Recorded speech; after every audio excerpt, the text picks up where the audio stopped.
Welcome here to SoCal College Sports. Dustin Paget here with you in Bakersfield, California for the 3C2A Softball Championship Tournament.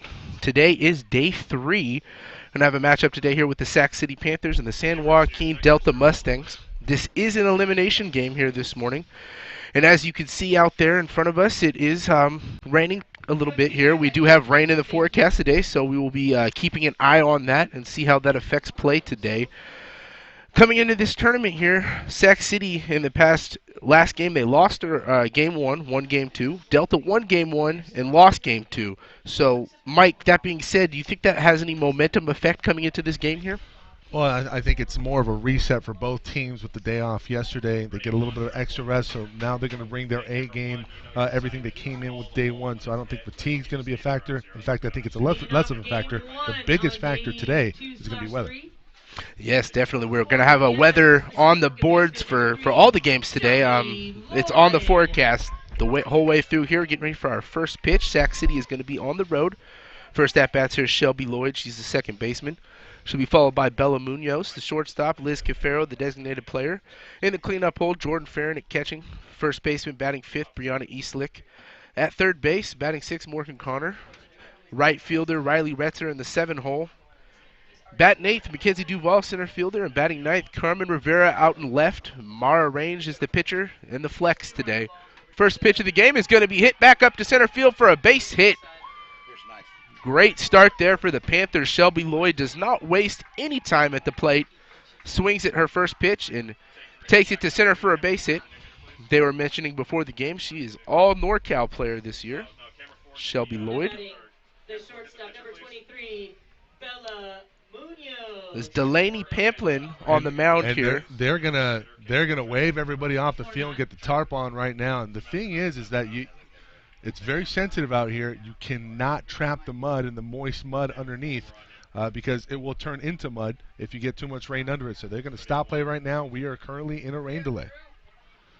Yes, after just one hitter and one pitch in this game, Mike, we're going to head a rain delay. And we're going to take a little break here and come back on SoCalCollegeSports.com. Yeah, we'll keep you updated.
Welcome back here to SoCal College Sports. Dustin Patchett here with you. We wanted to give you guys an update for those of you who are tuning in at home.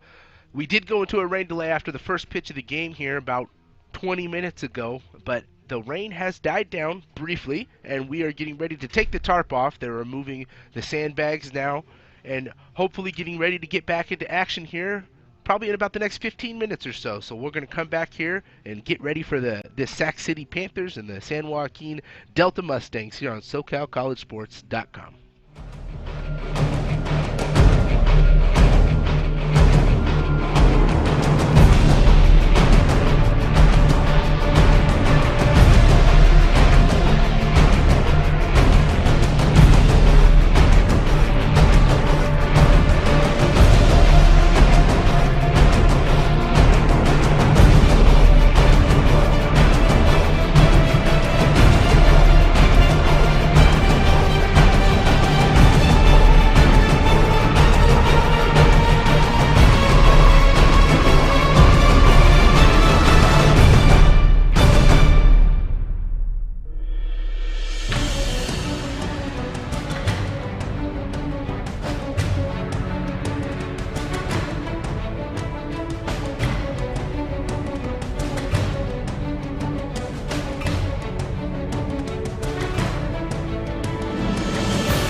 rain delay here in Bakersfield.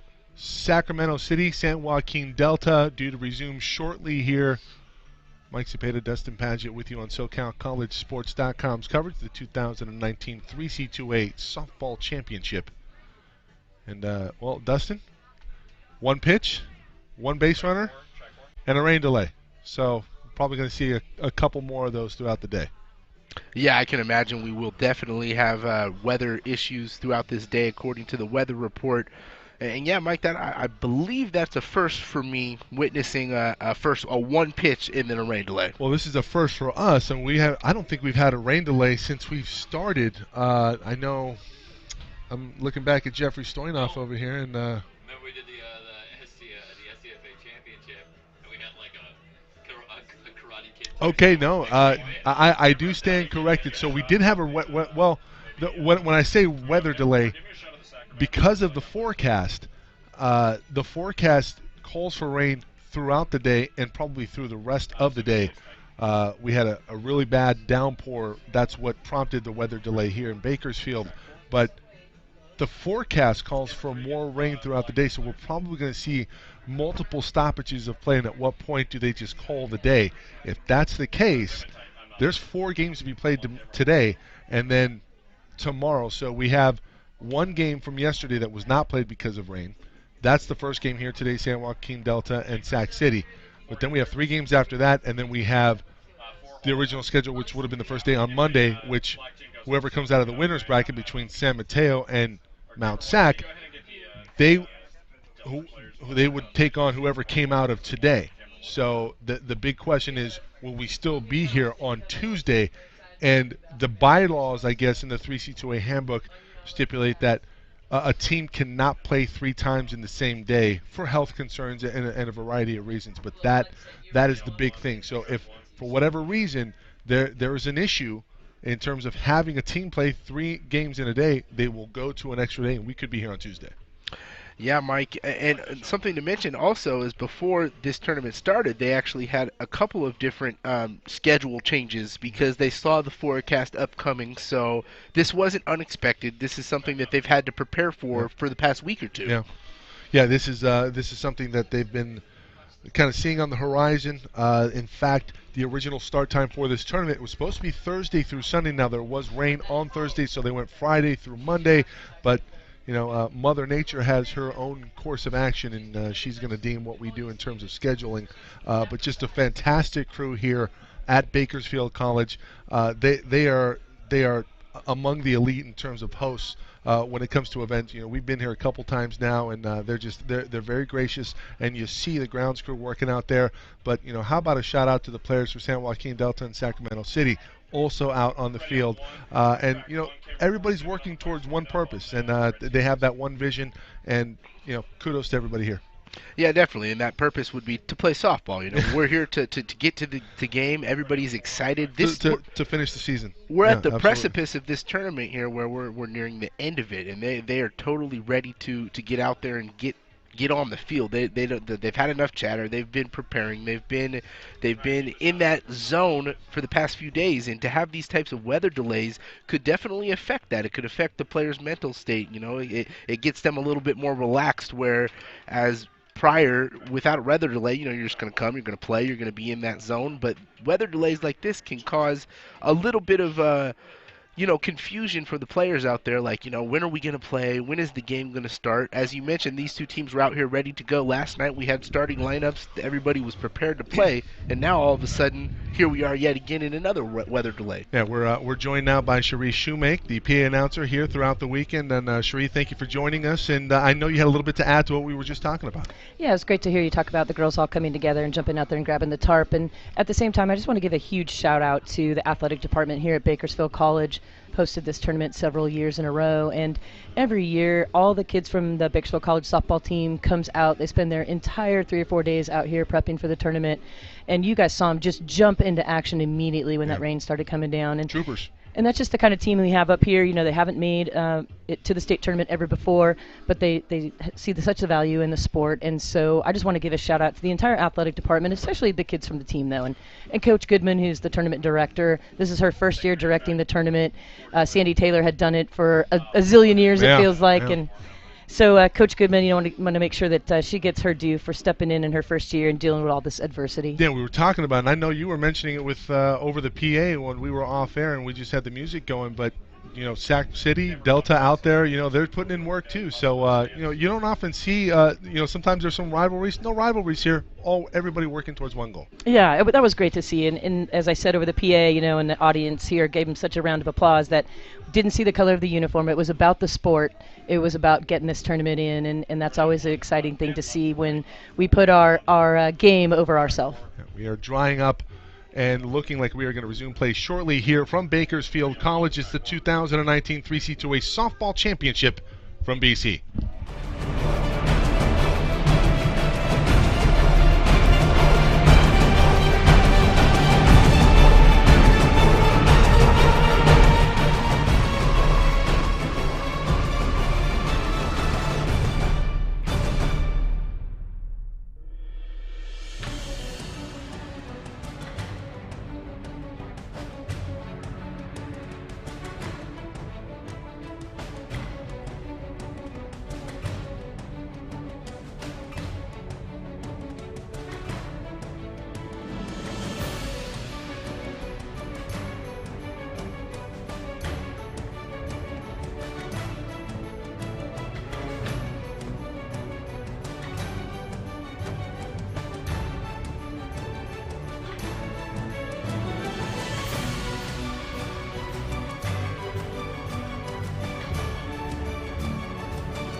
Welcome back here to SoCal College Sports. Dustin Paget here with you. Mike Cepeda on the color.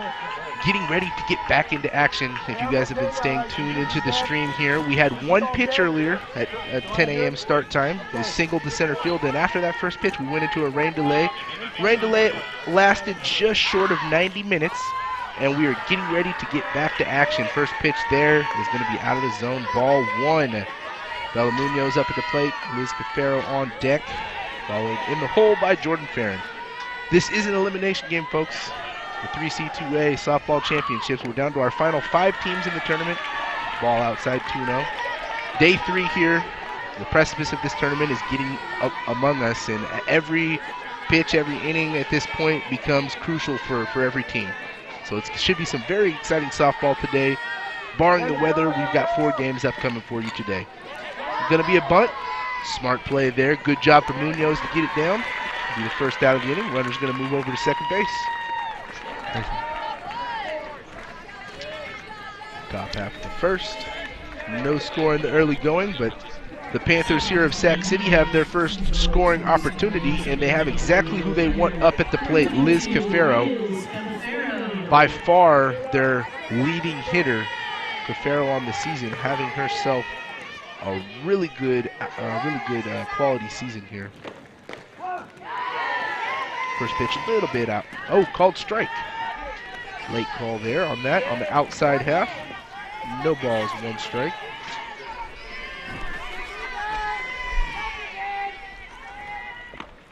Swing and a miss. Pulls the string on that one.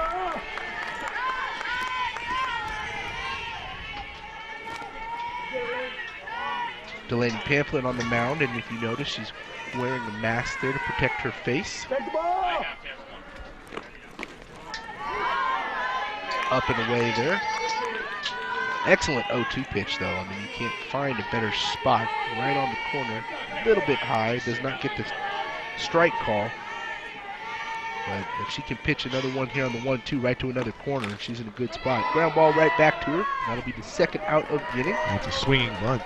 Yes, swinging bunt for sure. Move the runner over to third. Still scoring opportunity here for the Panthers. That's going to bring up Jordan Farron, cleanup hitter, catching today. Another one of Sac City's absolute best hitters. So if they had to have their choice of who they'd like up in a scoring opportunity, she would be right up there.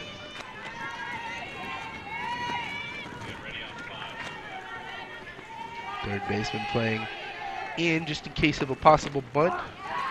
First pitch going to be called strike. Going to have to keep an eye on umpire's strike calls here. He's probably being vocal down there. So on the field they can hear it. But up here we have to wait for his signal. That'll be foul back there. 2 quick strikes. Tampa looking to get out of this here unscathed.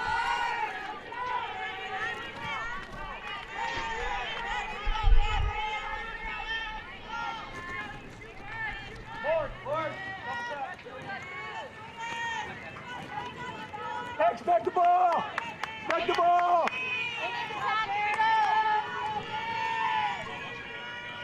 The 0-2.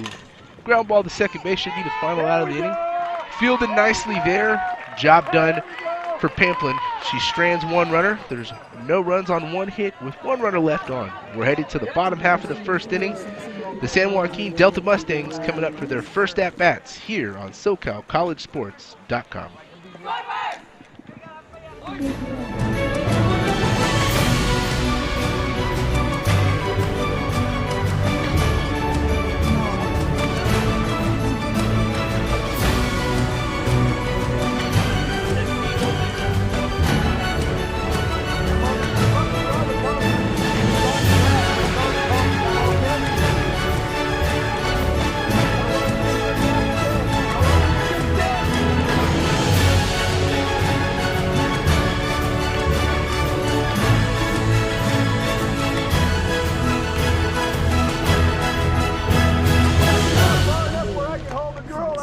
Coming in.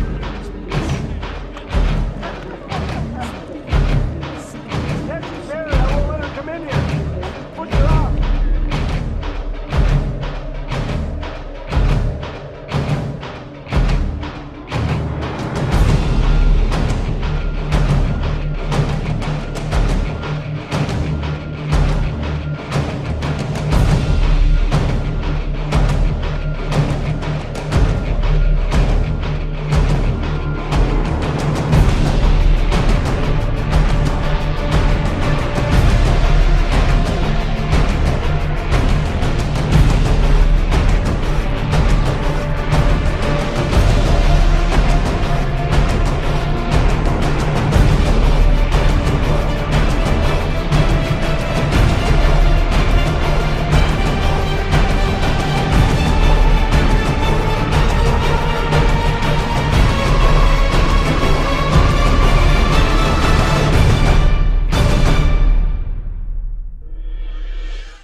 Welcome back here to SoCal College Sports. Dustin Padgett here with you guys.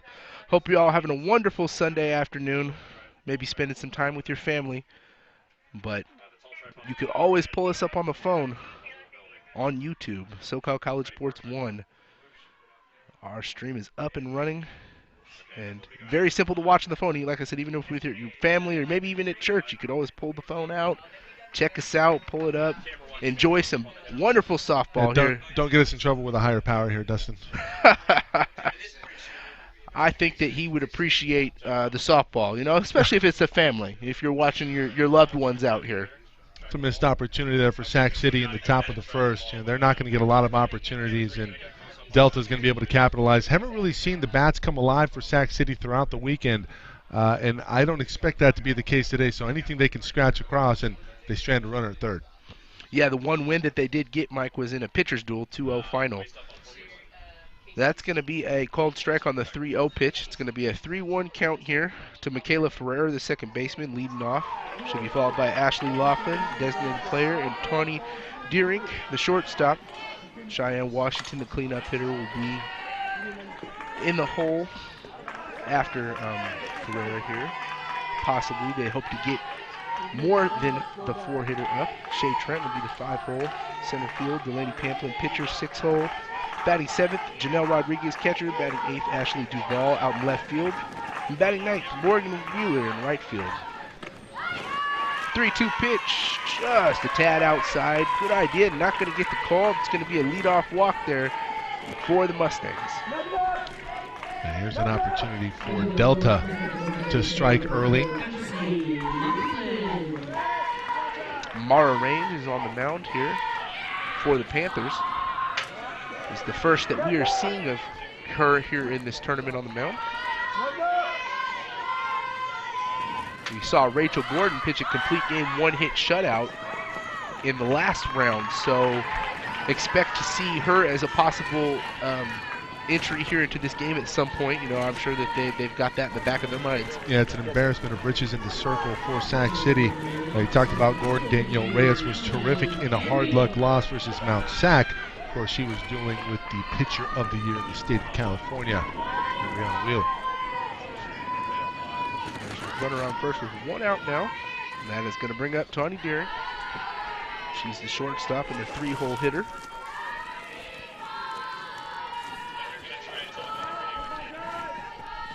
Batting .407 on the season.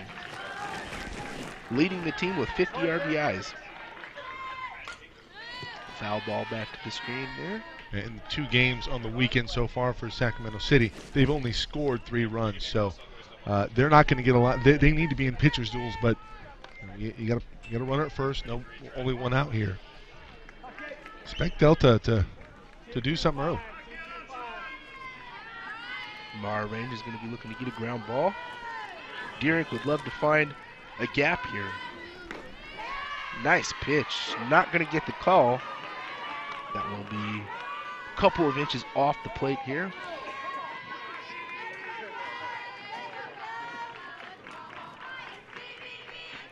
Two 2-1 count here in the early going here at Bakersfield College. Have some sun creeping in here out in left center. That's hit hard to the third baseman. Could be 2 to second to 1. Back to first. Not a chance.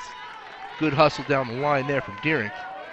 Just goes to show that how hard it is to turn a double play ball in softball. That ball was tailor-made, hit right at her very hard, but with the 60-foot base pass, makes it much quicker to get down the line there. You only got a couple of seconds if you're the middle infield to turn that. Runner on first with 2 down now, similar to the top half of the inning.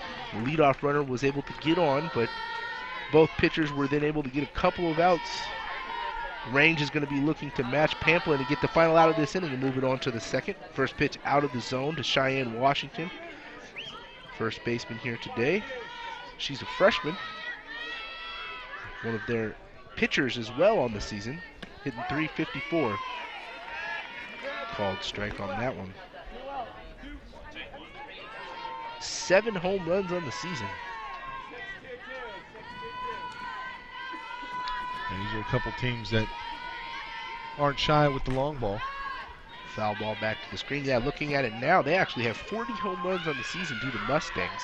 11 for Ferreira, 8 for Rodriguez, 7 for Washington, 6 for Trent, 4 for Deering, 3 for Duval. The meat of the lineup for Delta looms large. And Sacramento City, they did give up a couple of home runs in the Mount Sac game. That's a single to center. 1-2 pitch, banged right back up the middle. For range, though, moving down the lineup and in that particular position, that's not the worst thing that could have happened there. There's still 2 outs. Well, as far as her numbers on the season, Range is the number 3 pitcher. You have Gordon, you have Reyes. Though only 1 game burned on both of them, so you're probably going to expect a pretty quick hook here if things get out of hand. Because Delaney Pamplin, despite being touched up yesterday for 5 runs in the San Mateo loss, she was magnificent on day 1 versus Cypress. Yeah, on the season, Range was 68 innings pitched. The ball is going to be upstairs in the first pitch here. So her and Gordon are similar on the innings. Their workhorse is Reyes with 140, almost double the amount of innings as either Gordon or Range. As we talked about it, Reyes with the loss on day 1 to the top team in the state, Mount San Antonio College. The 1-0, swing and a miss, pulls the string on that one. Good changeup from Range. Good off-speed stuff there from Range.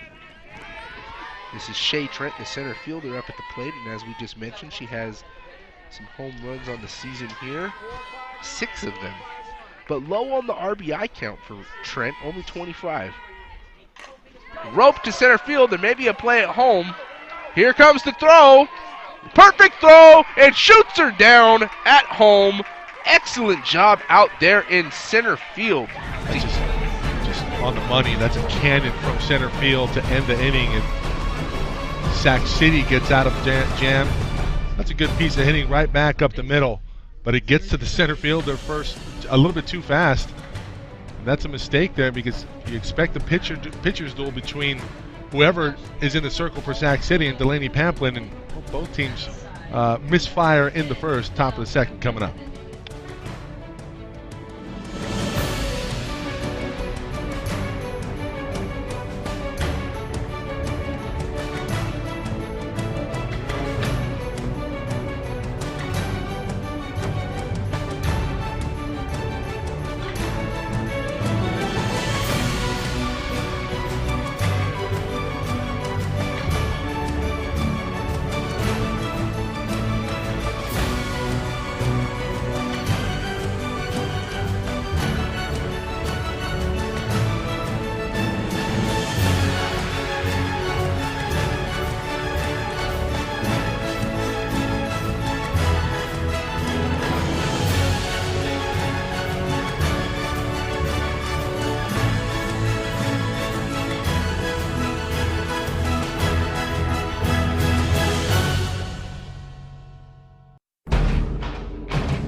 SoCal College Sports. Top half of the second inning. No score here in the early going. And knock on wood, Mike, we've got the sun shining at the moment. I've been knocking on wood all morning. Starting to peek through a little bit more, though, out in the left field here. So we hope that the rain can stay away. We've got 3 more games ahead of us here today. So if you guys are tuning in, don't forget to check out the games as the day progresses. The winner of this game will be playing in our 3rd game of the day. We'll be tweeting out updates on our website as well, on our Twitter. And also check out the 3C2A website, CCCAAsports.org. Andrew Wheeler, Mike Robles tackling that duty. 1 ball, 1 strike count here. Pamplin out for her 2nd inning of work. Called strike on the outside corner there. 1 ball and 2 strike count. Incredible play by Duval. Throw from center for Sac City. This ball is hit hard, but right at the first baseman. Does not have to move. An interesting storyline with the Duval twins. One of them plays for San Joaquin Delta, and one of them plays for Sac City.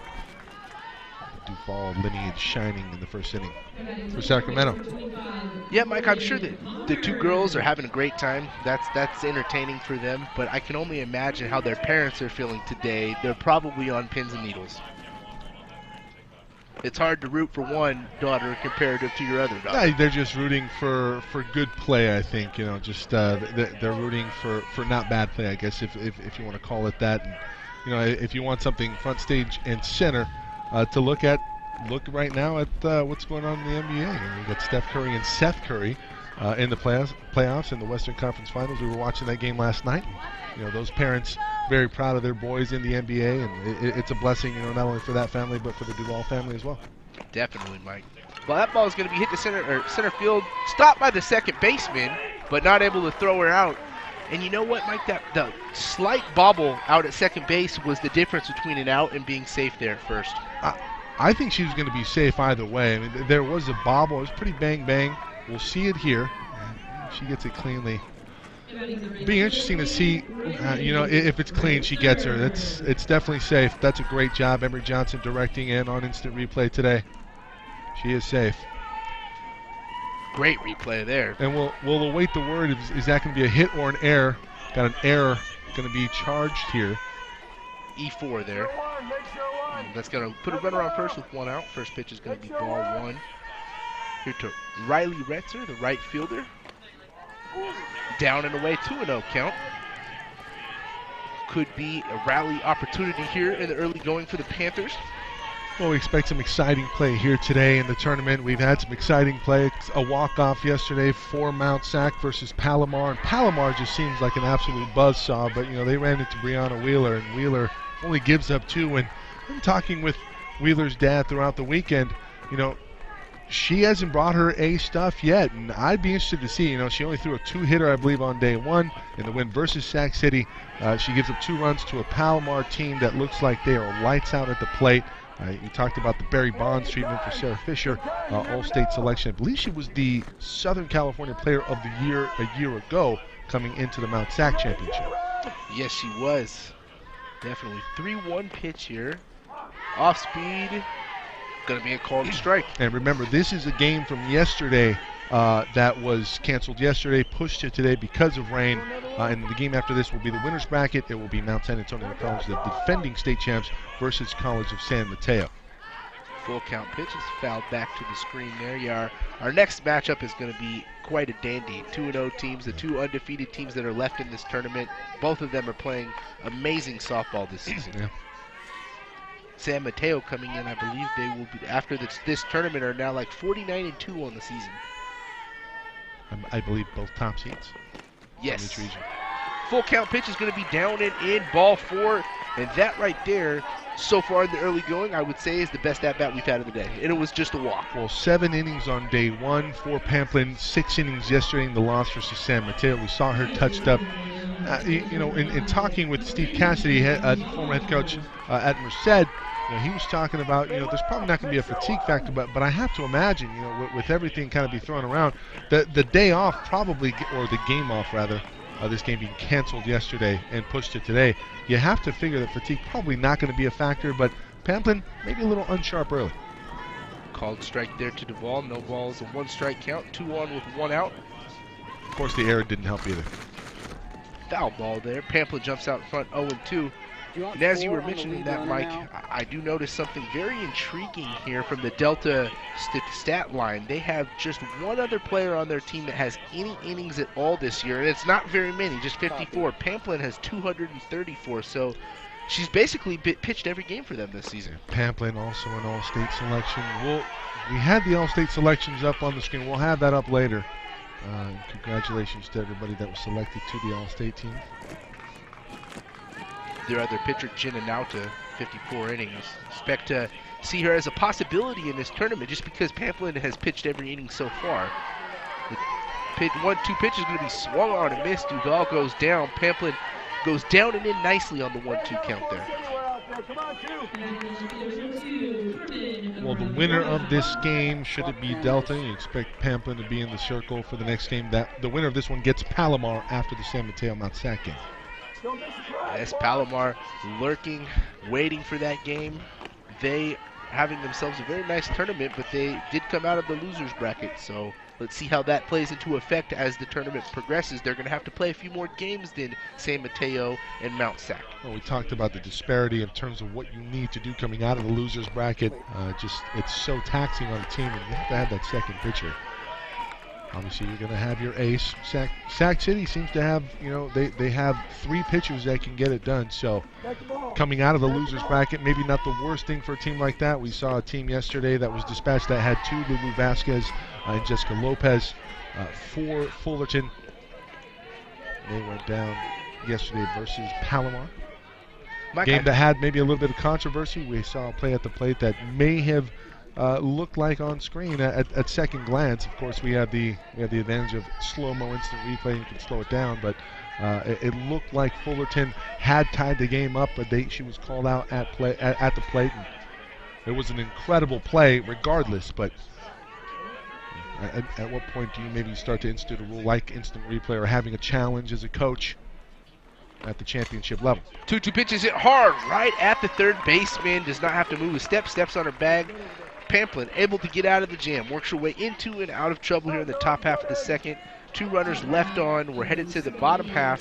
0-0 here on SoCalCollegeSports.com.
College Sports. Mara Range out here for her second inning of work.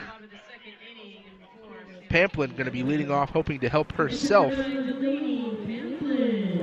That's always the number one thing as a pitcher. If you're hitting, you would love to get on base to help your own cause. And in a low-scoring game such as this, anything could help. Pamplin would love to get on base to lead off the inning. Hope that they could scratch a runoff and give them the lead here. First pitch is going to be down and away. Trickles away from Farron behind the dish. A 1-ball, no strike count. Will be followed by Janelle Rodriguez, Ashley Duval, and possibly Morgan Wheeler. Ball's hit to the right side, base hit. Going to be a possible play at first. Nice throw. She beats it out by a half a step there, but you love the effort out right field. As you see the replay here, the ball was hit so hard that it gives the right fielder the opportunity to at least make a play. And if Pamplin wasn't going so hard down the line, she definitely would have been out because she only beats that out by about a full step there. It's a terrific effort there by Pamplin. Leadoff man aboard here in the bottom of the second. Precisely what Pamplin wanted to do there to help her own cause, get on base. Now Janelle Rodriguez, the catcher, up. She's going to go for a bunt. It's going to be a good one. Both teams are going to be happy with that result. Sacrifice complete. But Mara Range is able to get out. And that'll be the first out of the inning. The runner's going to move up to second base. Sacrifice bunt, a very key play in softball. We've seen quite a bit of it. In fact, even in situations where typically you wouldn't think that a sacrifice bunt was coming. I believe it was a runner on second with 1 out, and we saw a sacrifice bunt yesterday just to move the runner over to third with 2 outs. That ball's going to be fouled back off the screen. And in a low-scoring game, of course, moving the runners over is always going to be a beneficial thing for you, going to give you the opportunity. It's our second sack bunt we've seen so far in this game. Sac City pulled one off in the top half of the first. Ashley Duval here one of the twins, as we were mentioning. She fouls it off the screen again. It's going to be no balls and 2 strikes. And Range is going to be pitching for the strikeout here. 24 pitch count in the early going. Manageable through an inning in the third. As Mike, you were mentioning, you know, with 2 other capable pitchers, you know, there could be a short leash here. That ball's hit right at Eastlick at the first base. Nice job by Eastlick, really making that look easy. That's not the easiest play in the world. And she has her footwork. As soon as she receives the ball, turns over. And Duval doesn't look like she doesn't have legs. It looks like she's pretty speedy down the line. So not an easy play, but the runner over the third. It's Pamplin base away from having Delta take the lead. Yeah, that's the third sharp ball we've seen to the corner hit on the ground so far in the first 2 innings, and all 3 plays were made. Third baseman made one play for the Mustangs in the last half inning, and we also saw Eastlick make a similar play in the first inning. You know, when the ball is hit sharply, you know, as a former first baseman myself, I know that can be a difficult play to make. You know, when the ball is hit to you on the ground at the hot corner, as you would say. 2-0 count here. Perfect thing here for Range is you have 2 open bases. However, you're at the bottom of the lineup now with Morgan Wheeler, so you don't necessarily want to pitch around the number 9 hole hitter to get to the leadoff hitter. 2-0 pitch is going to be grounded to short. Should be the final out of the inning. Cross the diamond, and she beats it out. Wow. That seemed like a routine ground ball, and she just used her wheels to get down the line and beat that out. And frankly, Mike, it wasn't really a bang-bang play. She beats that out quite considerably there. Yeah, it was an incredible beeline to first. Yeah, you look there, she's absolutely safe. And you can't obviously give an error there. No error was there's made. no error. It's just a better job of getting down the line. Delta takes the lead. Pamplin comes across to score on the infield single there from Morgan Wheeler. And as you saw in the replay, I believe the reason why she was able to make that safely into first base is because as she swung that, her momentum was already taking her fully down the line, and she was able to immediately dart. Morgan Wheeler, if she has that type of speed getting down the line, you have to think that she's a threat to go here. Yeah, especially with 2 outs. Perfect opportunity to steal. You have the leadoff hitter up. It's even a more prime opportunity because if you get caught stealing, then you have the top of the order due up next inning. That's going to be popped up to the right side. That's going to probably be our final out of the inning, and it is. So Range does get out of it, but not before the San Joaquin Delta Mustangs take the lead here. 1-0 game heading to the top half of the third here on SoCalCollegeSports.com.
Thank you guys for tuning in. I'm Dustin Padgett here with Mike Cepeda on my color commentary. First pitch here from Pamplin. Outside for ball 1. She's now found herself with a newfound lead. The first run of the game was scored in the home half of the second by her after she got a leadoff single. And as I was mentioning before her at bat, that's something very key for a pitcher. If you're hitting, you would love to do something like that. 1-0 pitch, grounded right back to her. And she's looking for a stoppage inning here, and that's a good start for it. First out on a very simple ground ball right at her. It's going to bring up Bella Munoz. The two-hole hitter to Farrell and Farron to follow. And Mike, as you've been mentioning, Sac City Panthers only 3 runs so far in this tournament, so down by 1, you know, feels like it's a time where they need to start gaining some momentum back. It's a team that came in with 22 home runs on the season coming into the game versus Mount Sac, and you know, you're going up against pretty top-tier pitching when you're up at this level, up at state.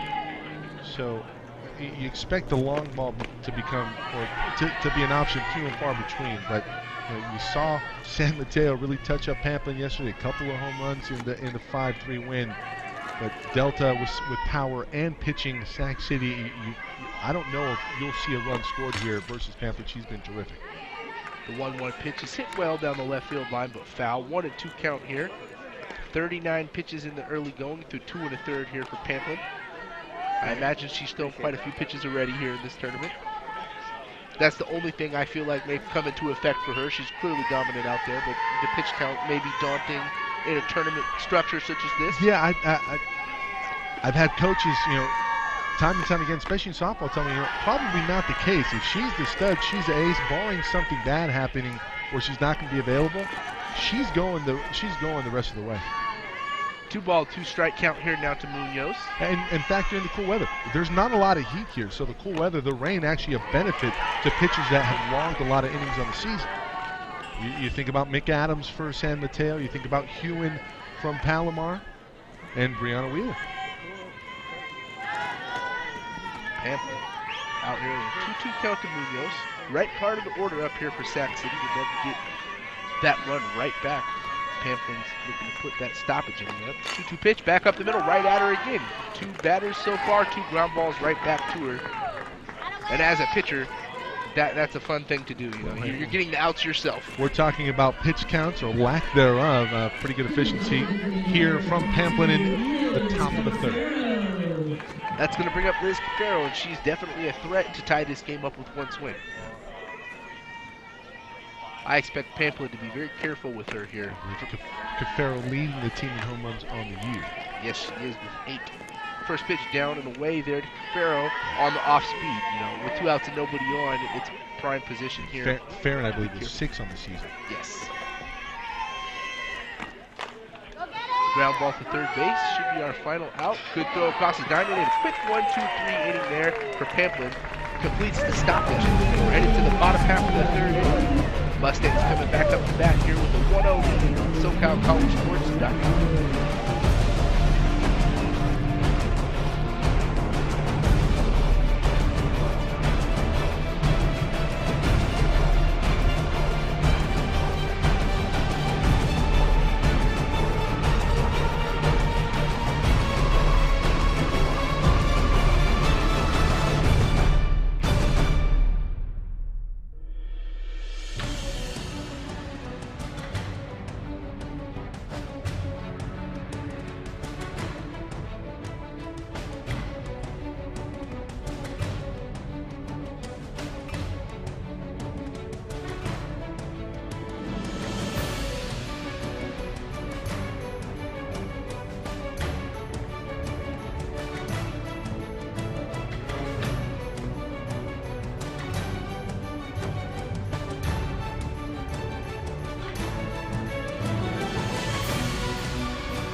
Welcome back here, home half of the 3rd inning. Mara range out for another inning of work. Nobody has been warming up in the pen, so at the moment it is still her game. 1-0 count, the first pitch outside. Laughlin up here for Delta. 2-3-4 due up. right part of the lineup for the Mustangs. Would love to add on to their lead. That's not going to be a way to start. They'll pop up to center field. It's actually going to go to the second baseman. Ball was sky high. First out of the inning there. 2 pitches and 1 out. Good work there from range. It's going to bring up Tawny Deering. Deering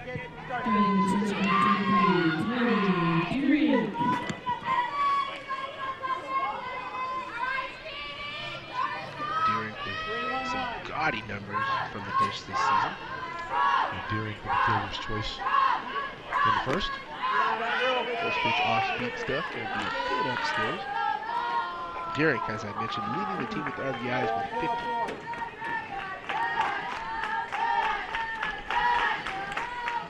It has a .667 slugging percentage. Second highest on the team to Kayla Ferreira with an .876 slugging, and she's hitting .547 on the season. Those are some gaudy numbers, if I do say so myself. Well, the rain has cleared up a little bit, but we are expecting thunderstorms around 4 p.m. per the weather.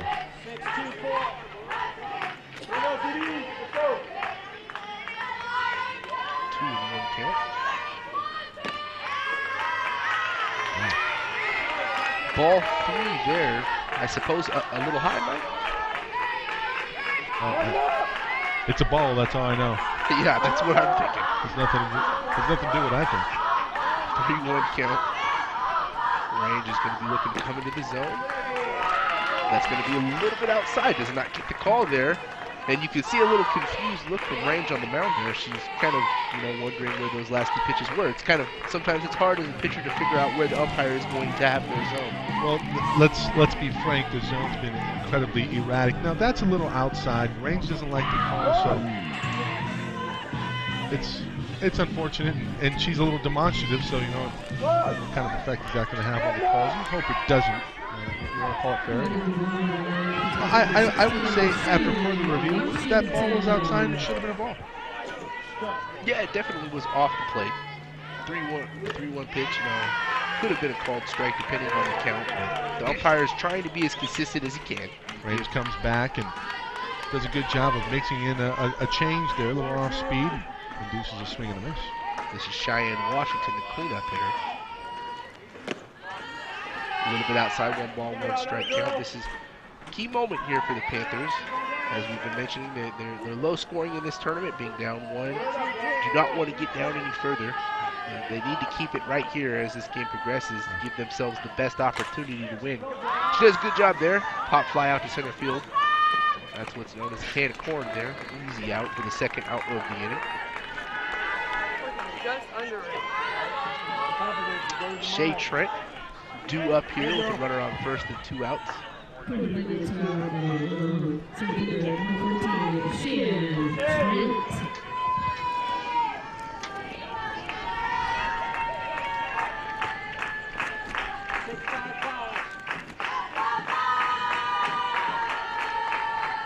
First pitch here to Trent, swing and a miss. Good fastball there from Range on the rise. Yep, nice ball.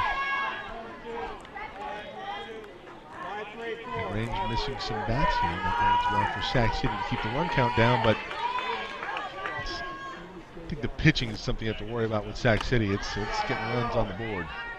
Ball upstairs, 1-1 count. Yeah, Range is having herself a fine outing here so far. She's pitching well, pitching to the corners, getting outs. The 1 run she did give up was on a ground ball to the infield where if you said to her with a runner on third and 2 outs, what do you want? She would have wanted a ground ball right there. Yeah, she's been doing exactly what she's needed to be successful. Just incredible performance here so far by Delta, legging a couple out. You saw Pamplin leg one out. She eventually comes around to score, and then you see the RBI with the Bang Bang playing at first, an RBI infield single. 2-2 count here. Wheeler with the RBI single. Beat that one out in the second inning with good hustle down the line. There was nothing more to it than that. The ball was actually hit right at the shortstop. Yeah. Shortstop didn't have to move to the left or to the right. All they had to do was make a throw across the diamond, but Wheeler just beat it out. Nothing more to say about that one. Wheeler with some speed. Little pop dinker over down the first base line, and it's going to land foul. Staying alive here is Trent. 2 down, runner on first. 2-2 count. All twos, as they like to say. 2-2, 2 ball, 2 strike, 2 outs. Pocket deuces, trip deuces on the board. A poker reference for all you poker fans out there. Foul ball back to the screen. We're a fan of those references.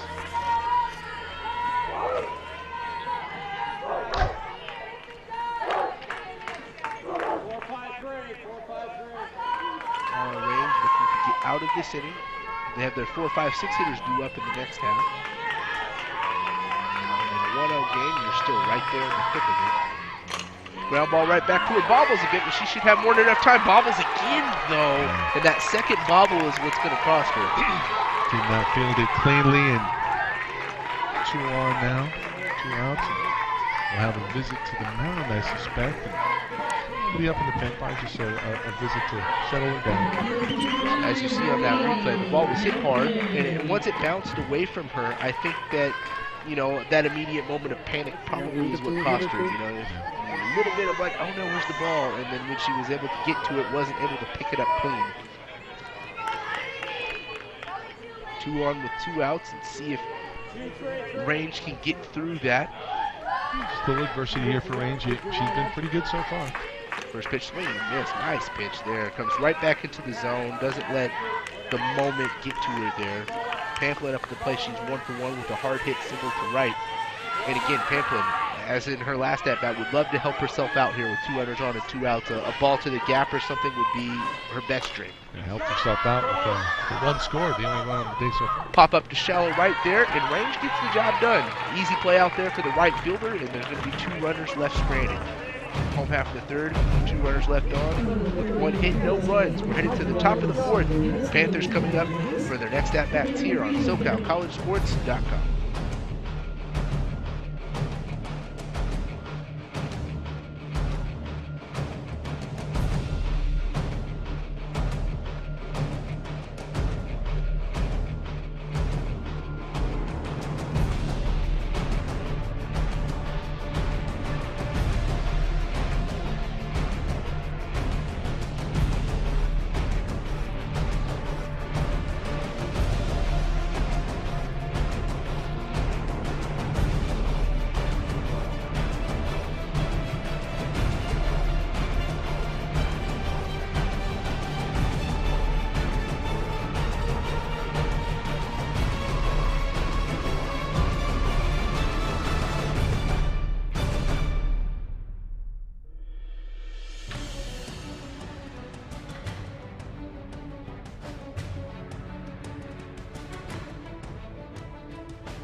Welcome back here to SoCalCollegeSports.com. Top half of the 4th inning, leading off Jordan Farron for the Panthers as we hit the middle point of this game. 1-0 pitcher's duel. Panthers are going to be looking to scratch that run back, so expect to see them play a little bit of small ball here. They get somebody on base. I expect to possibly see a sacrifice bunt. They need to figure out a way to get this game evened up. Pamphlet has been very strong on the mound today. First pitch going to be hit to right field. It's going to be shallow, but the second baseman makes a nice play, backpedaling there to track that one down for the first out. 1 pitch, 1 out. Pitcher's best friend. Now batting plate first base number 9, Bree Eastlick. Going to bring up Brianna Eastlick out of Whitney High School in Rockland, California. Shout out to, well, I wouldn't say my hometown, but that's where I'm living at the moment. Ball downstairs, 1-0 count. It's a nice play by Ferreira at second. Yeah, the right fielder did not have a play on that one, Mike. I don't think that would have landed if it wasn't for Ferreira's play there. Just very textbook there. Good footwork, backs up, calls everybody off. And you're right, the right field I don't think is going to be able to cover that much range. 2-0 count. Pamplin going to be looking to pour one right in there, and she does. Not going to get the call, though. 3-0. Looks like that one might have been a little low.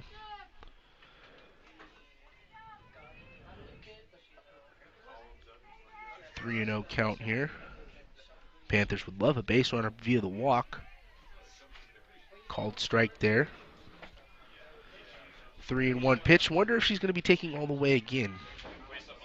We're at the 5-hole hitter here with Eastlick, so toss up if she will. She's not. Goes right after it. It was a good pitch to hit. Fouls it back to the screen.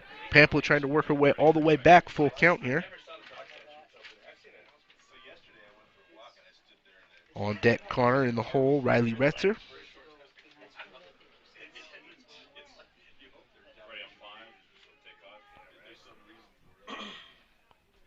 Pamplin gets the pitch. Comes home. Bree Eastlick hits the shortstop. Nice hop there for short across the diamond for the second out of the inning. And at the moment, Pamplin on cruise control. Retired her last 7 hitters. The batting playing third base, number 25, Morgan Connor. Deering ranging over to her left, making the play, and the early air really not really much of a factor in this one. Sac City, a missed opportunity in the top of the first. Ground ball to short. Going to get another opportunity. Across the diamond. Gets the out. 5-pitch inning there for Pamplin. And that is something to be looking at moving forward in this game. As we were talking about her pitch count earlier, she's really minimizing today. Only 50 pitches through 4 innings. Headed to the bottom half of the 4th inning. The Mustangs for their next at-bats here on SoCalCollegeSports.com.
Welcome back here to SoCal College Sports. Mara Range out for another inning of work.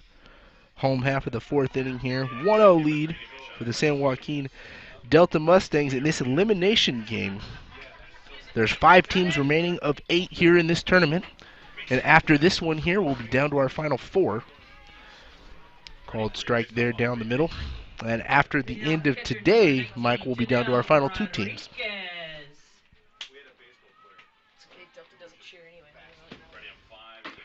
Range delivers. Downstairs, 1 ball, 1 strike count.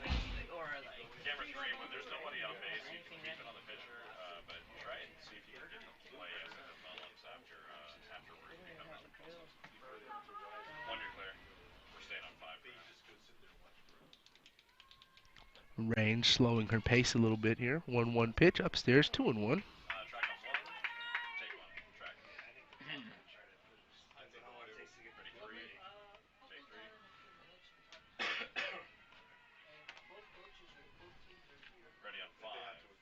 The sun shining nicely at the moment. 2-1 pitch, foul ball back to the screen. Janelle Rodriguez, the catcher up here. 310 average on the season. 8 home runs, second on the team in home runs. 18 walks, though, leads the team with walks. 2-2 count here. From Range to Rodriguez. Just a bit upstairs. Great spot there from Range. Not going to get the call. Run it full. Let's see the replay on this one. Yeah, high is where they're going to give that one, but it's right at her Right at her belt line. Yeah, it's right at the belt line. That's pretty close. Full count pitch, and range does not matter. Still gets to strike out. No doubt about that one. You love to see for a pitcher there when they don't get a call on the pitch before, come back and still be able to get the job done on the pitch following that. Hearing from George Matagakis, the 3C2A tournament director for championship events, the turnover for the next game, usually it's around 45 minutes to see if they can go a little bit ahead of that, obviously trying to beat the weather, so expect between a range of 30 to 45 minutes, somewhere in that range at the conclusion of this one. Thank you for that, Mike. So that'll be our San Mateo and Mount Sac game from the winner's bracket. Neither team has lost yet. Ball's hit in the hole right by the shortstop there. Munoz was not able to track that one down, but even if she was able to field it, Mike wasn't going to be able to throw across the diamond in time to get the out. 1 out single. 1 out single by Duvall brings up the right fielder, number 2, Morgan Wheeler. Duvall, I believe, a home run yesterday.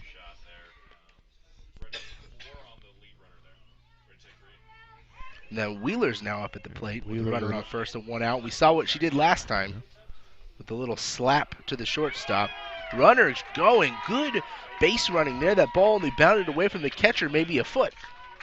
And Duvall, and you have to be wary of her on the base paths. It's nice to have that speed on the base paths. We saw Duvall and Wheeler. We saw Wheeler and then Duvall now.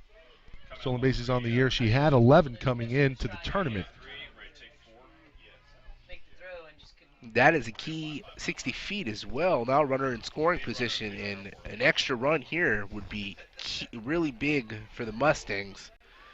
Panthers and Mara Range need to do everything they can to get out of this half inning here, keeping it at a 1-0 game.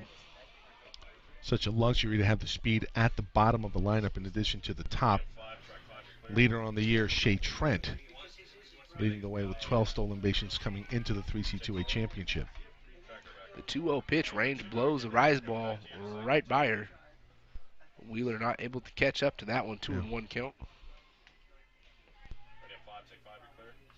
Well, I suppose Wheeler's probably looking to do something similar to her last at-bat, hit it to the left side. Bunt here, going to be foul. Off of home plate. Pretty good look of it here. Umpire was right on top of it. There's the replay. Oh, it hits the catcher. Okay. Yes. There we go. Good call from the umpire there. Saw that one immediately. Fighting with 1 on and 2 out. Second baseman, number 24, Michaela Ferreira. So bunt with 2 strikes, and she's out. That'll be the second out of the inning. So Rivera, or check that, excuse me. Ferreira up at the plate. Ferreira. As mentioning earlier, Get my she's names crossed. 50 RBIs, 547 average, 8.7 slugging percentage. But of all of those numbers, what stood out to me actually the most, wild pitch here, going to move the runner over to third with 2 outs. Yeah. What stood out to me the most, Mike, 18 walks, 0 strikeouts, 161 at-bats. That's a pass ball. 0 strikeouts. Yeah, that's not a wild pitch. That's a pass ball. Yeah, catcher really should have squeezed that one. That is going to be a pass ball that could be a big 60 feet. As we saw, the run scored in this game was when the runner on third, 2 outs on an infield hit. 2-0 pitch. A little bit up and away. 3-0 count. Well, for Ferrer, not too shabby on the base pass herself. She has 8 stolen bases on the season. So, if there's some contact, and you could probably bet that there's going to be a play at first base. That ball's hit hard to center field, over the head. And that is going to be an RBI single, but she's going to be, she beats out with a good slide there at second. The ball beat her by a few feet at second base. The ball beats her. We're going to have a pretty good look on replay here. That was a great call. Great slide and a great call. So we'll have a good look on the replay here. That's an incredible throw, but look at the slide here from Ferreira. Slow it down here. Yeah, she's into the base. The tag is late, and it's an RBI double for Ferreira. 51st RBI of the season for Ferreira. Her 17th double, second on the team in doubles this season. And that is a key insurance run. That's exactly what they were looking for and exactly what the Panthers did not want to see happen. You know, we were talking about on day one, Ferreira has not struck out this season. That's just an incredible stat. Yeah, it almost makes me feel like it's a typo, but of course it's not. And many people have that same sentiment. And now her 16th double on the year for Ferreira. That ball's hit dead center. Center fielder able to track it down. See, the very similar play to the one right before that, Mike, but instead of going over her head, she's able to get to this one. Well, she backed up a little bit with good reason. They'll do it for Delta, but they put up an insurance run, 2-0. Mustangs on top of the Panthers. We head to the top of the fifth.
Welcome back here.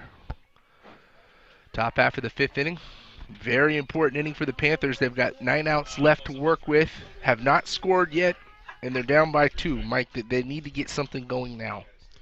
Yeah, I don't know if they'll be able to. Pamplin's been terrific this weekend outside of being roughed up by the top hitting team in the state of California in San Mateo, giving up 5 runs yesterday, but you get the extra day off.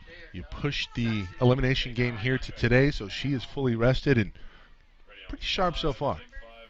Quick 0-2 count to Riley Retzer. Wow. Not going to get the call there, 1-2. That's great location, though, from Pamplin on the 0-2. Trying to nibble. 1-2 to Retzer. Outside, 2-2. Retzer batting .325 on the season.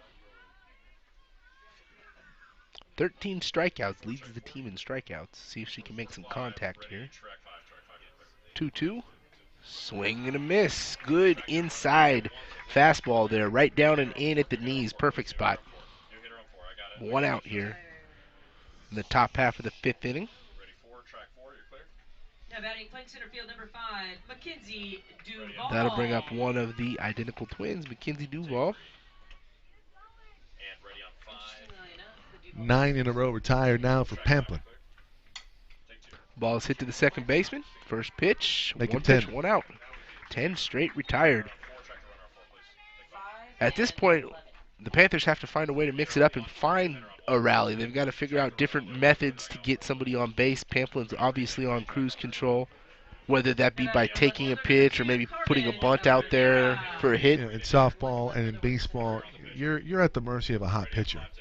You know, you have to figure Pamplin was going to come out and try to make a statement here today. And after the loss versus San Mateo, you know, she only went 6 innings there. So 7 on the first day versus Cypress, 6 yesterday. But with the loss, you expect great players to bounce back, and she's doing so in a big way here today in an elimination game versus Sac City. Ground ball to third base. It's going to be a tough play there. Nothing done. That's a great job and a great effort.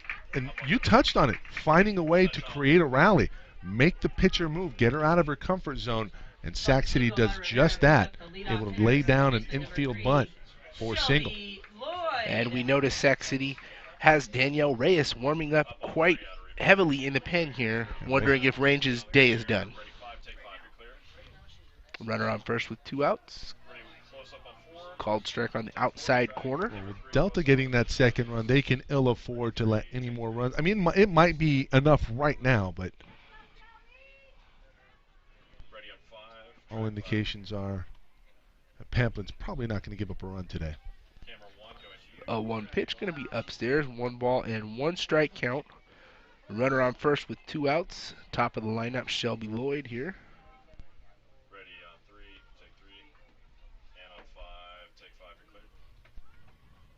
Fakes the bunt, takes a strike, 1 and 2 count. Shelby Lloyd leads the team in hits with 53. Delta's 7 outs away from a date with Palomar later today.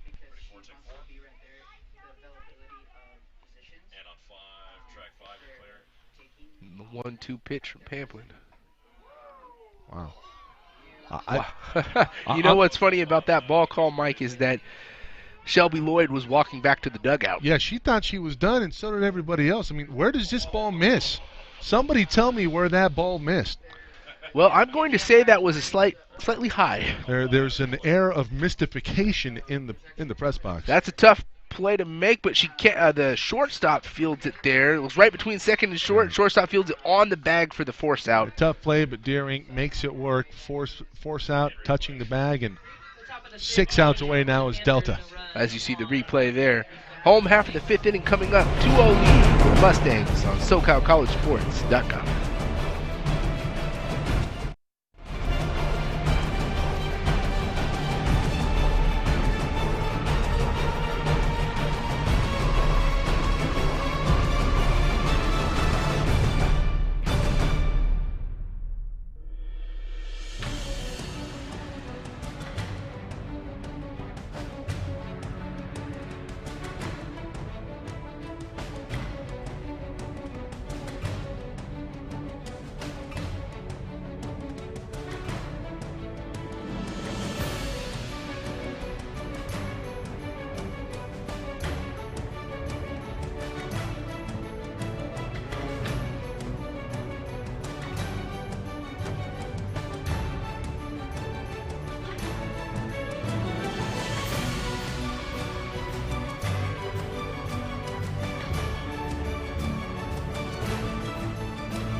Welcome back here to SoCalCollegeSports.com. New pitcher on the bump for the Panthers is going to be Danielle Reyes, their ace. After 4 good innings of work for Mara Rain. She gave up 2 runs, but those 2 runs were one of them was scratched across on an infield single. She kept her team in the game while they are down 2. They're still within striking range. It just takes 1 big half inning to turn it around. That being said, big half inning here for Reyes. Moving forward, they obviously cannot go down by more than 2 runs.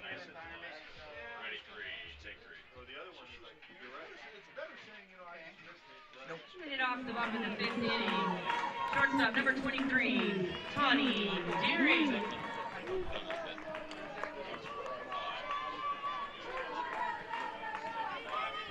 New pitcher on the bump, Danielle Reyes.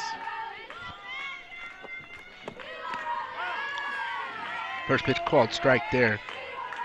And you can see immediately after her first pitch there, she's got a lot more cheese on her fastball than range. Nice pop to the glove. We saw Reyes pitch in game 1. Pitched a really good game versus Mount Sac. They fell 1 run short. That was one of our earlier games in the tournament, and frankly was probably one of the best ones we've had so far. It was a 1-0 lead for Sac City moving into the 5th, and in the 5th and the 6th, Mount Sac was able to hit a solo home run in each inning, and that was what ended up being the final score there. Yeah, Quinn de Avila, the home run in the bottom of the 6th was the difference. Fly ball hit hard right there, out there to left field. Very solid contact, but left fielder has a good beat on it. Brings up the first baseman, number 16, Cheyenne Washington. Cheyenne Washington up here. That was Tawny Deering on the out.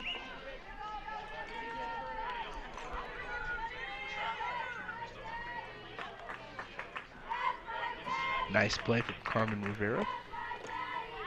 Ball downstairs here to Washington. Sun is shining right now, actually turning in at the moment to be a beautiful day.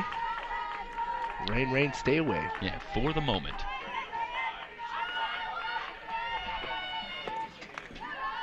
Ball upstairs, 2-0 count. Reyes, Washington's 1 for 2 today with a single Reyes, back in the first inning. Reyes just wants to throw strikes here. Jeff just wants to make sure that she gets through this inning. No walks, and when you're down by 2, you gotta minimize the walks. Swing and a miss. Pulls the string on the changeup there.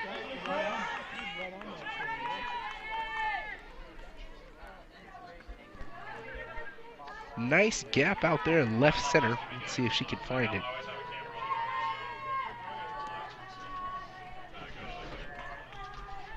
And 2-1. Swing and a miss. Same pitch, same result. Pulls the string.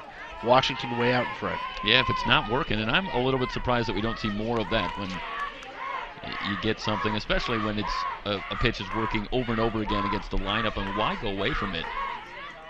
Make them hit it one time.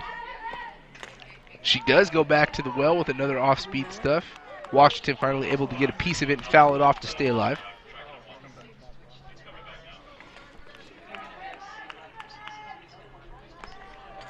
One out here in the home half of the 5th inning. In this elimination game, one of these teams could be heading home Well, pretty shortly. there's no equivocation there. One of these teams will be heading home. Yeah, but what I meant by that is that immediately after the game, they may take some time, go hang Right. out at the hotel, pack up possibly. But from this tournament, one of these teams is Yep. going to be heading home. Neither team, of course, wants to lose. They're down to the final 5 in the state championships, so expect this last couple of innings to be a battle from the Panthers. Maybe work some base runners on and give them an opportunity to at least get the tie here. With 1 out on the full count pitch, an excellent at-bat there from Washington to draw the walk.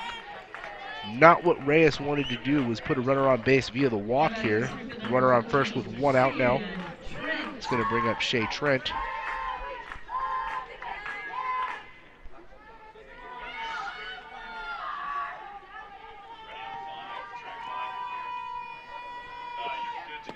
Swing and a miss. Good rise ball up and in. Perfect spot.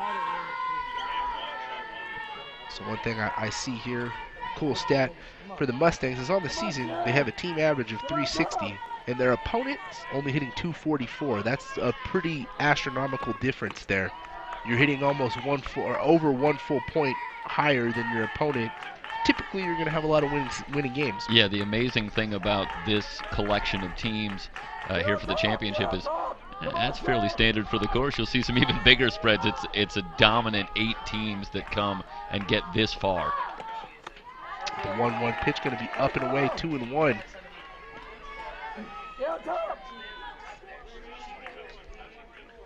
Shea Trent, 15 walks on the season. Very patient hitter. Second amount of total at-bats behind Ferreira. 2-1 pitch downstairs, 3-1. And at the moment, Reyes is in a little bit of trouble after she got the first out quickly. So now walked a hitter and gone to a 3-ball count.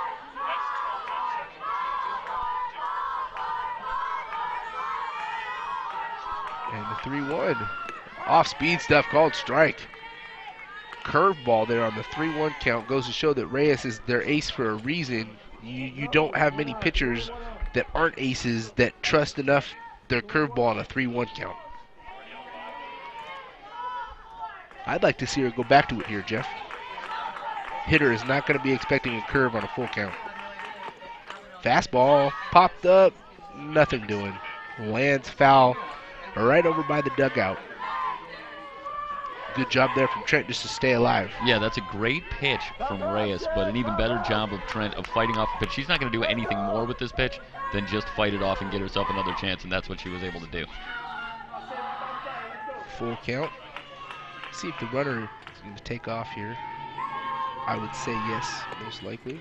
She does not, and the swing through on the changeup.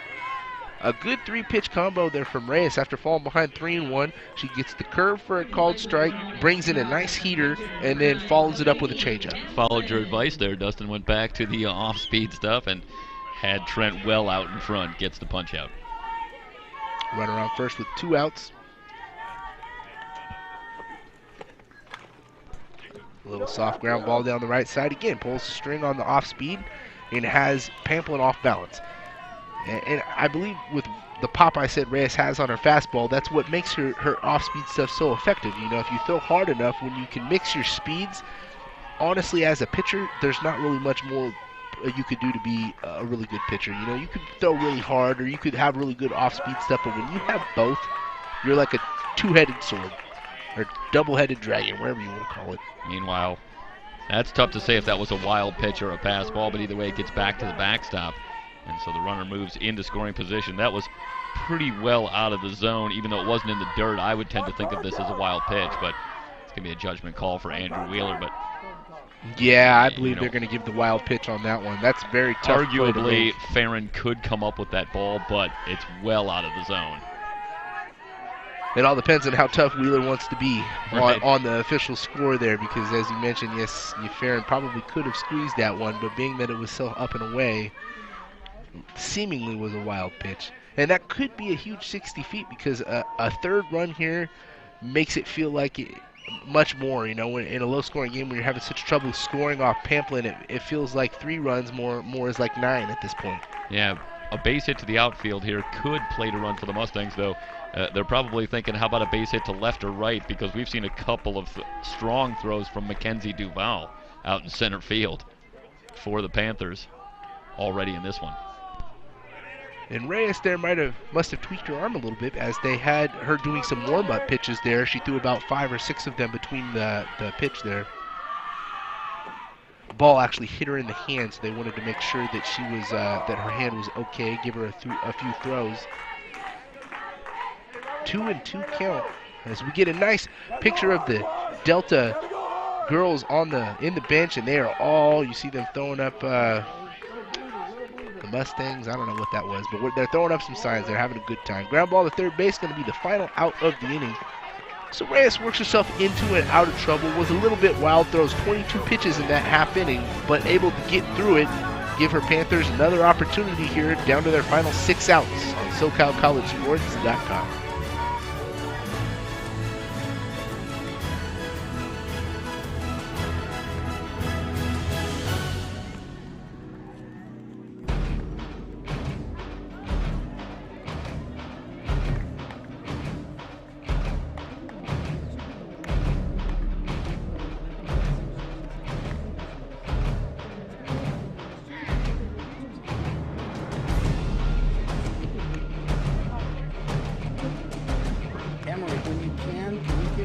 Heads up on the black team if they've got a left-handed or right-handed hitters. A lot of times, especially at the start of the inning, I can't see.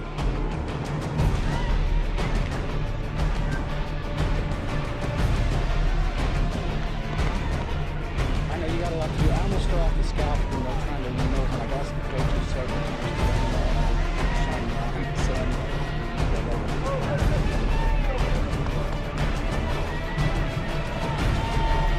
More important than giving the big shot of this.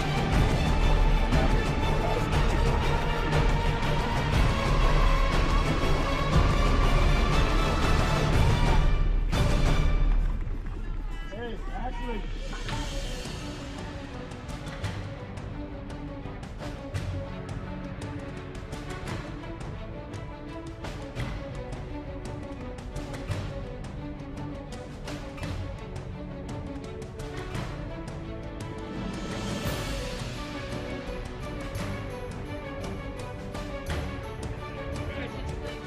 Welcome back here to SoCal College Sports.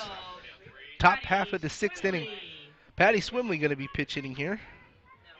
And I like this this move here from Coach Kiernan. You're down to your final 6 outs of your season. Pamplin has been dominant today. Throw her a different look. Throw a new hitter who has not seen her yet today. Pamplin doesn't necessarily know the game plan coming in here for Swimley. Yeah, I'd say disadvantage hitter versus pitcher, but ball outside, 2-0 count here.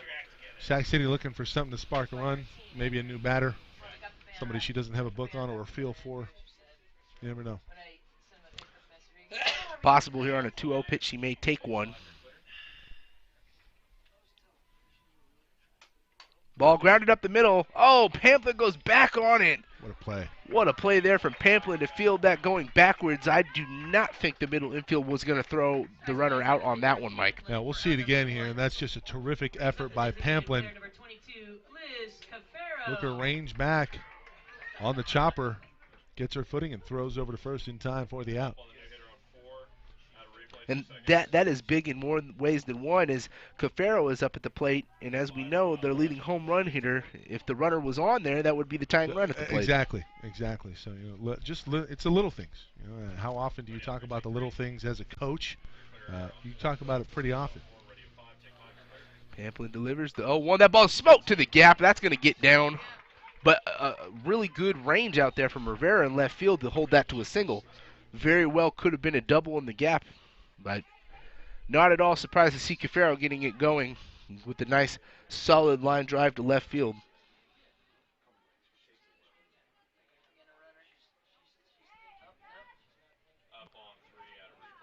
Tying run will be coming up here now, and that'll be Jordan Farron, also one of their better hitters. And Cafaro's going to get a pinch runner.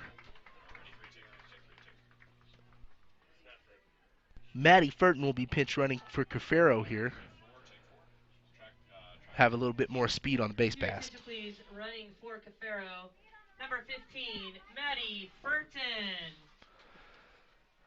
Now that play from Pamplin to lead off the inning, Mike, looms even larger. Yep. Jordan Farron. Instead of having two runners on and nobody out, it's just runner on first with one. Still a good opportunity here for the Panthers. Nice. Outside corner called strike. Painting the black there is Pamplin.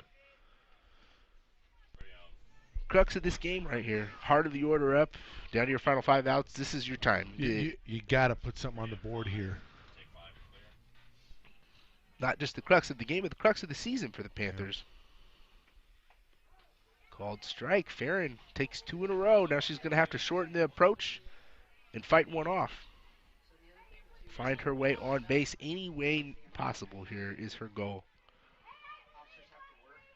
And immediately, as you see, she puts her hands about an inch or two up on the bat. 0-2 pitch. Good eye there, 1-2. Farron is one of their better hitters. She knows what she's doing at the plate, Mike. Second on the team in home runs on the season behind Cafaro, who just smoked one into the gap. So they'll need more of that, but choked up on the bat against a pitcher who's got some dominating stuff. 1-2 pitch from Pamplin. Oof. Ringer up on the outside corner. Strike 3. Perfect spot there. That'll be the second out of the inning. Brianna Eastlick will be up as their last chance here in this top half of the 6th. Still as the tying run, so a home run will tie this game here. Same spot, same result, called strike. Pamplin feels like she's getting stronger as the game goes on, Mike. Yeah, and you have the play to start off the inning where she basically records the out herself with a pretty acrobatic play. Ball's in the gap. That's going to get down, and again, good play from the outfielder there to cut down. Runners go from first to third, but that ball could have gone out into the gap and could have possibly been a run there.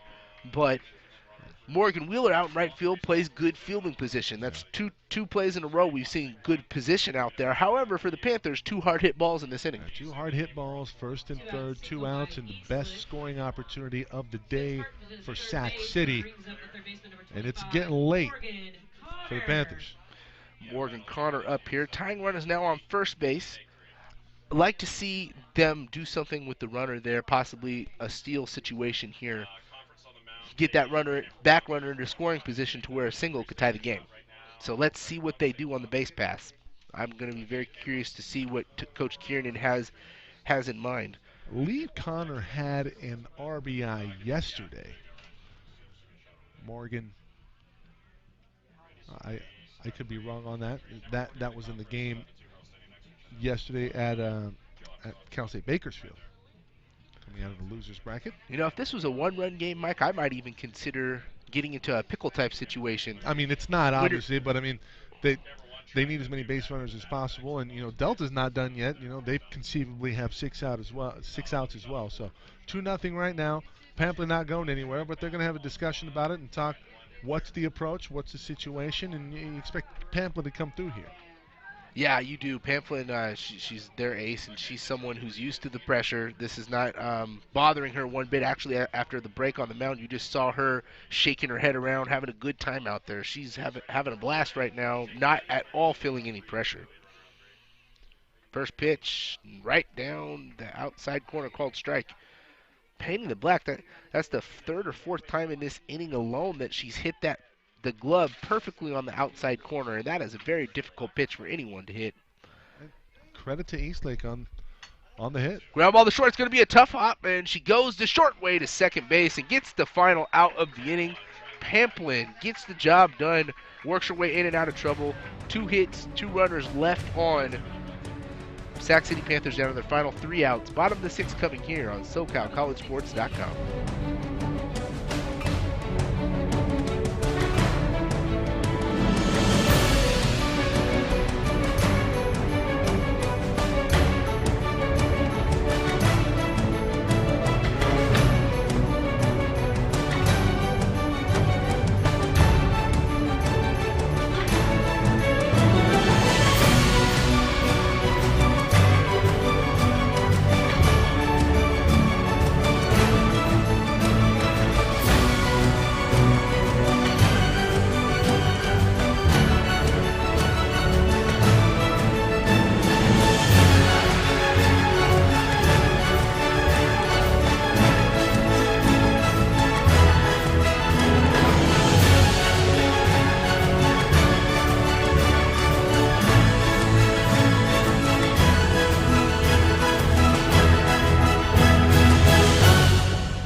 Welcome back here to SoCal College Sports. Janelle Rodriguez to lead off here for the Mustangs.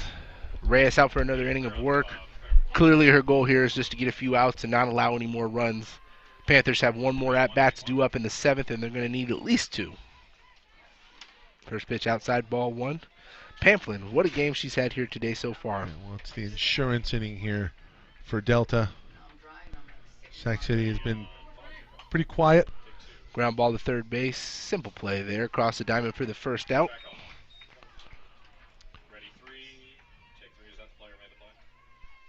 One out here in the bottom half of the 6th inning. Breezing along here in this game, minus the first pitch and then the 1 hour and 20-minute rain delay. We have only been playing for 1 hour and 11 minutes. And as a pitcher, Pamplin's just like chomping at the bit to get back in the circle. A quick inning here helps her. I agree with you there, Mike, wholeheartedly. As a former pitcher myself, that same scenario. If you're in the lead, if it's a comfortable enough lead and you're near the end of the game, you just want to get back out of the mound and finish it.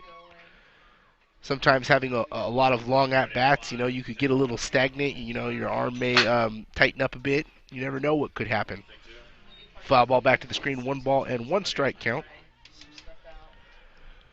Coming up after this, battle of 1 seeds. San Mateo, Mount Sac, winner's bracket. How important is that game, Mike? The winner of that game gets to coast until the final, and the loser is going to have to come back and play another game today and another game tomorrow. Honestly, I think whoever wins that game, we're going to see them on the final day. Whoever loses that game, we're going to see them. It's going to be the winner's bracket game. That's probably going to be a rematch coming up in the final on either Monday or Tuesday. Yeah, I could quite agree with that. Those definitely have been the two powerhouses we've seen so far. However, don't hold anything against Delta and Palomar. I think that either one of those squads, I would not be surprised to see them in the finals either. Yeah, wouldn't surprise me either. I think that the top three teams that I've seen so far, I think we can all agree, Palomar, Mount Sac, and San Mateo. Popped up there. Second baseman comes in on it. Good play there. That'll be Shelby Lloyd coming in on that one. Reads it properly. Catches it on the fly for the second out of the inning. But it's just San Mateo's year. It's a team that, they time and time again, they're always up at the championships. They just really haven't been able to cash in. And they look like they have a squad this season that's going to have that ability. Yeah, San Mateo's squad reminds me of Cyprus in 2017, the undefeated team. I mean, they've only lost a couple of games this year, and one of them was in the preseason, and the other game that they lost was a one-run game. So for the most part, they've almost been I perfect. think one of the games that they lost was to Mount Sac, if memory serves. Yes, it was, and it was a very close game. I think it was 3-2 final. 0-1 count. The walk-off yesterday for Sierra Granado versus Palomar in the bottom of the ninth. Yeah, that one was one of the more exciting games we've had. Palomar knotted that one up down on their final out in the seventh. Jeff Stoynoff had the call on that one. An exciting moment in this tournament, probably the best moment that we've had thus far. The 1-1 pitch, just a bit outside. Not going to get the call there as Reyes. 2 balls and 1 strike count. And we've seen some walk-offs, throughout the entire world. In softball, we saw a big 5-run rally in the bottom of the 7th for Wisconsin yesterday versus Notre Dame. That ball's hit out to left center field. Center fielder has a lot of room to cover, but has not a problem doing it. 3 up and 3 down. Quick inning there, headed to their final at-bats, possibly of their season, are the Panthers. They're going to need 2 here on SoCalCollegeSports.com.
Sunday afternoon. Hope you all are having a wonderful day.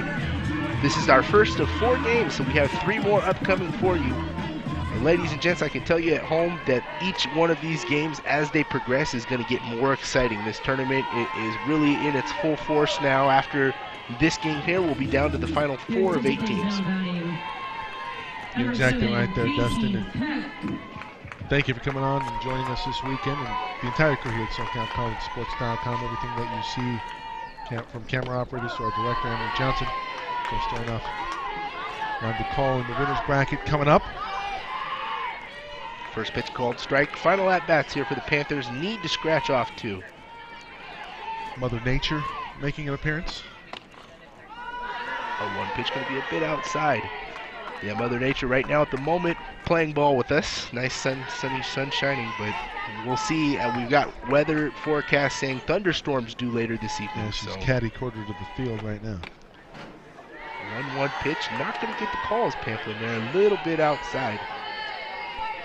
Yes, Mike, I want to thank you also for having me out here. To have a lovely time this weekend out here in Bakersfield, California. Couldn't think of anywhere I'd rather be right now. 2-1 pitch, going to be grounded foul. 2-2 count. Must battle every at-bat at this point. Short enough to stick with 2 strikes and find a way. That is what Coach Kiernan most likely told his girls right before this half inning. Another shout out, our graphics producer, Matthew Henton. All the graphics that you see on screen. He's a big reason why we're able to look as good as we do. And Matt, really appreciate everything that you've done for our championship season here in 2019. And obviously, he's been a big part of our family. Yes, thank you, Matt. Oh, what a pitch there on the 2-strike count. Called strike on the off-speed stuff. Caught her looking. Absolutely amazing performance here for Pamplin. She's painting every corner, mixing her speeds well. 2 outs away from a complete game shutout here in a really important game of your season. Pamplin's pitched over 230 innings. She's their ace. She's really their only pitcher, and you know, she comes out here and shows why. Ground ball to first base, and that's going to be the 2nd out. And the Delta girls are 1 out away from moving on to our Game 3 today versus Palomar in eliminating the Sac City Panthers. Down to their final out of their season.